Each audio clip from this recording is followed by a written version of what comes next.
സ്വാമി ഒരു മലബാർ മിൽസിൽ ജോലിയുള്ള കൃഷ്ണ തെരീമ. കൃഷ്ണനാ? അത് കിച്ചാമണി എന്നും പറയും. എന്താ കിച്ചാമണി? അവരിവിടെ എവിടെയോ താൻ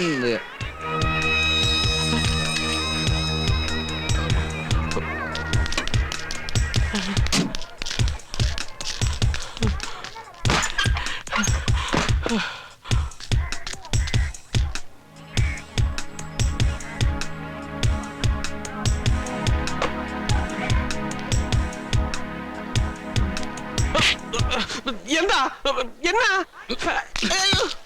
ഡിഷ് ആന്റിന 36 ചാനൽ. നീ എന്താടാ ഇവിടെ? ഡിഷ് ആന്റിനാവാ? എന്ത് ഡിഷ് ആന്റിന? ഡിഷ് ഡിഷ് ഇത്ര പെട്ടെന്ന് മറന്നുപോയോ? யார் நீங்க? என்ன வேணும்? எனக்கு ஒண்ணும் புரியலையே. പൂരിച്ച് തരാടാ. നീ എന്തിനാണ് എന്റെ വീട്ടിൽ വന്നത്? അത് വന്ന് മലയാളത്തിൽ പറ. അയ്യോ പറയാമേ. കൈവിട് കൈവിട്. കിച്ചാമണി, കിച്ചാമണി കഥ തുറക്ക്. ഞാനാ രാജു.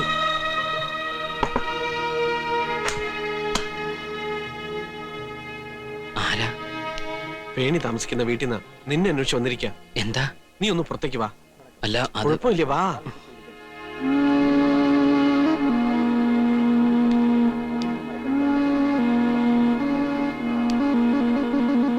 കൃഷ്ണൻ, കിച്ചാമണി അല്ലേ?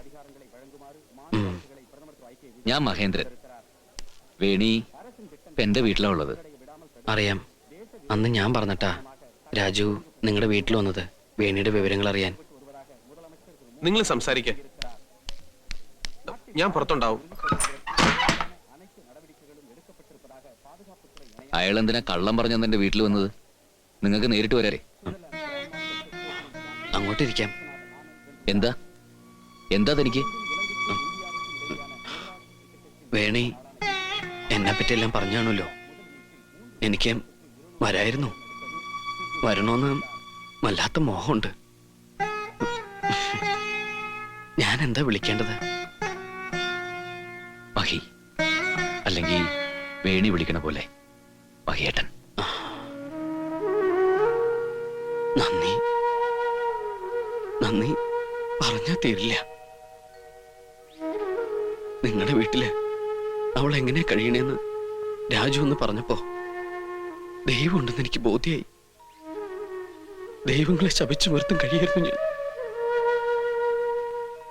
ഒരിക്കലും കണ്ടിട്ടില്ലാത്ത ആ വീടും നിങ്ങളും നിങ്ങളുടെ മുത്തശ്ശനും മുത്തശ്ശിയും ഇപ്പോ എനിക്ക് ദൈവങ്ങളെക്കാൾ വലുതാ.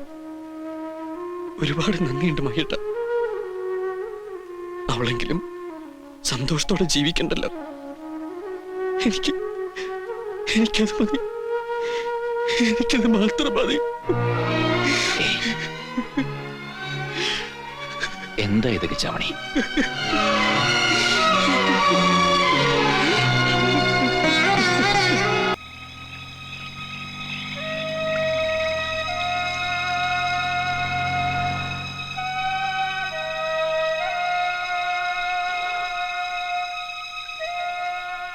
എന്താ എനിക്ക് സംഭവിച്ചെന്ന് എനിക്ക് എന്നെ അറിഞ്ഞൂടാ.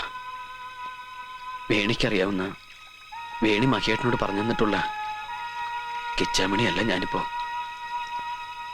വിധി അല്ലെങ്കിൽ മുൻജന്മത്തിൽ ചെയ്തിട്ടുള്ള പാപം. ശപിക്കപ്പെട്ടൊരു ജന്മമാണ് മഹിയേട്ട എനിക്ക് കിട്ടിയത്. പ്രാരാബ്ദങ്ങളുടെ നടുവില ജനിച്ചതും വളർന്നതും. അമ്മയെ കണ്ട ഓർമ്മയില്ല. ക്യാൻസർ വന്ന് അച്ഛൻ മരിക്കുമ്പോ കുട്ടിയായിരുന്നു. അമ്മയുടെ സ്ഥാനത്തുണ്ടായിരുന്ന മൂത്ത ചേച്ചിയും അളിയനും ഞാനൊരു ഭാരമാണെന്ന് പറയണ കേട്ടപ്പോ ഇറങ്ങി നടന്നു. അന്ന് വിളിച്ചുകൊണ്ടുപോയി അഭയം തന്നതും സ്നേഹം തന്നതും പിന്നെ വളർത്തിയതും പഠിപ്പിച്ചതും എല്ലാം വേണിയുടെ അപ്പൂപ്പനാ. തീർത്താ തീരാത്ത കടപ്പാടുണ്ട് ആ മനുഷ്യനോട്. വേണി ഞാനും ഇഷ്ടത്തിലാണെന്ന് അറിഞ്ഞപ്പോ ഞങ്ങളെ ചേർത്ത് പിടിച്ച് അനുഗ്രഹിച്ചു, നന്മ വരാൻ പ്രാർത്ഥിച്ചു. തഞ്ചാവൂരിലെ അമ്പലത്തിൽ കിടന്ന അപ്പൂപ്പൻ മരിച്ചത് പിറ്റേ ദിവസത്തെ പത്രത്തിൽ കണ്ടപ്പോഴറിഞ്ഞത്. വേണിയുടെ ഗതി എന്താവും ഓർത്ത് പേടിച്ച് ഓടിച്ചെന്നതാ തഞ്ചാവൂരില്. ക്ഷേത്രത്തിൽ വെച്ച് സത്ര മാനേജറെ കണ്ടു. അയാൾ വിവരങ്ങളൊക്കെ പറഞ്ഞു. അപ്പൂപ്പൻ മരിക്കാനിടയായ സാഹചര്യവും നിങ്ങൾ വേണിയെ കൂട്ടിക്കൊണ്ടുപോയതൊക്കെ. உங்களை நான் நம்புறேன், அதனால தான் எல்லாத்தையும் சொல்லிட்டேன். கொஞ்சம் முன்னாடி சுப்பிரமணியம் வந்து அந்த பொண்ணை பத்தி கேட்டேன். நான் ஒன்றும் சொல்லல. ரொம்ப நேரம் சத்தம் போட்டான். எனக்கு தெரியான்னு சொல்லி அனுப்பிட்டேன்.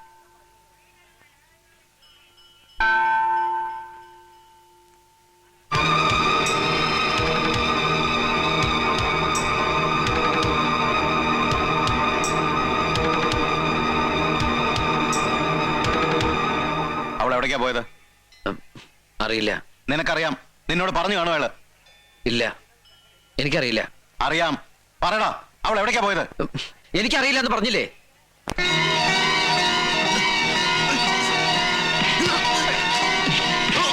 പറയില്ല.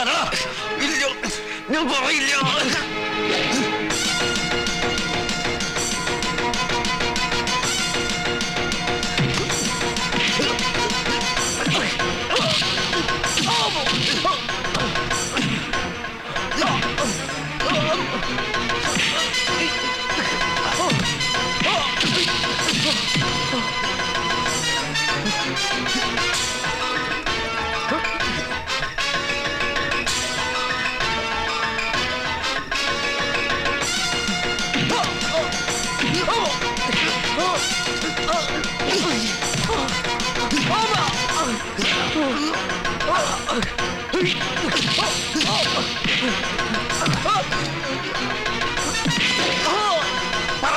അവളെവിടെ?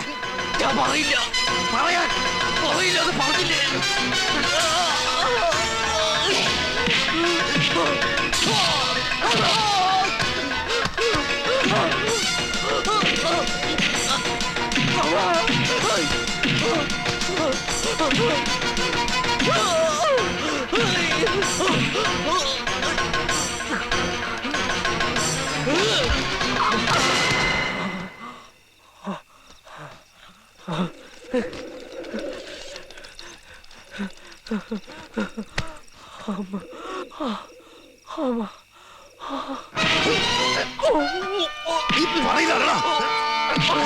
ഇല്ല, എന്നെ കൊന്നേ ഞാൻ പറയണ.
ഇല്ല, എനിക്കെപ്പോഴും വിശ്വസിക്കാൻ കഴിയണില്ല.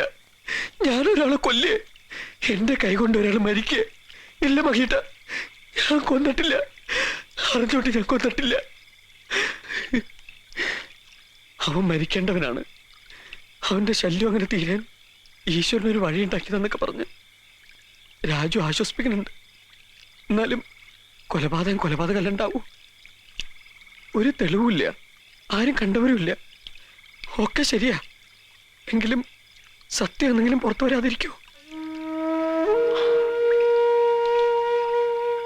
ഒന്നും വേണി അറിയരുതെന്നേ എനിക്കൊരു പ്രാർത്ഥനയുള്ളൂ. ഒരു ഉറുമ്പിനെ പോലും നോച്ചിട്ടില്ലാത്ത ഒരു പാവം ബ്രാഹ്മണൻ വളർത്തിയ കുട്ടിയത്. അതിനൊന്നും താങ്ങാൻ കഴിയില്ല.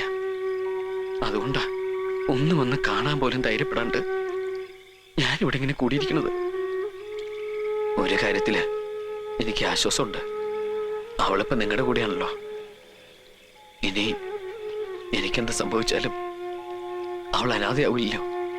പക്ഷെ പക്ഷെ മകേട്ട വേണു ഒന്നും അറിയരുത്, ഒരിക്കലും. എന്നെ കണ്ടില്ലെന്ന് പറഞ്ഞേക്ക്, അല്ലെങ്കിൽ എന്തെങ്കിലും ജോലിയായി ഞാൻ എങ്ങോട്ടേലും പോയിന്ന് പറഞ്ഞേക്ക്.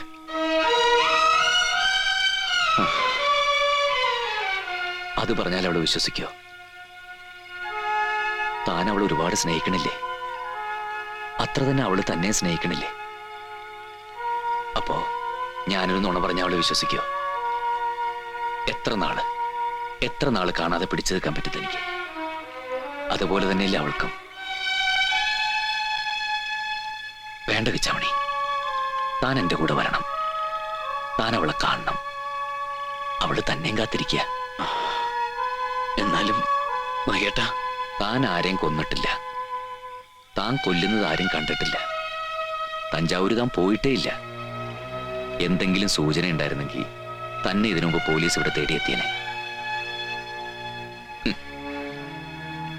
നമുക്ക് നല്ലത് മാത്രം ആഗ്രഹിക്കാം. മറിച്ചാണ് സംഭവിക്കുന്നെങ്കിൽ തന്നെ അപ്പോ താൻ ഒറ്റയ്ക്കല്ലാന്നെങ്കിലും ആശ്വസിക്കുക. അതുവരെ കിട്ടുന്ന നല്ല ദിവസങ്ങൾ അതെങ്കിലും അവൾക്ക് കൊടുത്തൂടെ? അവള് മാത്രമല്ല, അവള് പറഞ്ഞു കേട്ട അവളുടെ കിച്ചനെ കാണാൻ എന്റെ മുത്തശ്ശനും മുത്തശ്ശിയും താൻ ഒരിക്കലും കണ്ടിട്ടില്ലാത്ത വീടുമൊക്കെ തനിക്ക് വേണ്ടി ഒരുങ്ങി കാത്തിരിക്കുക.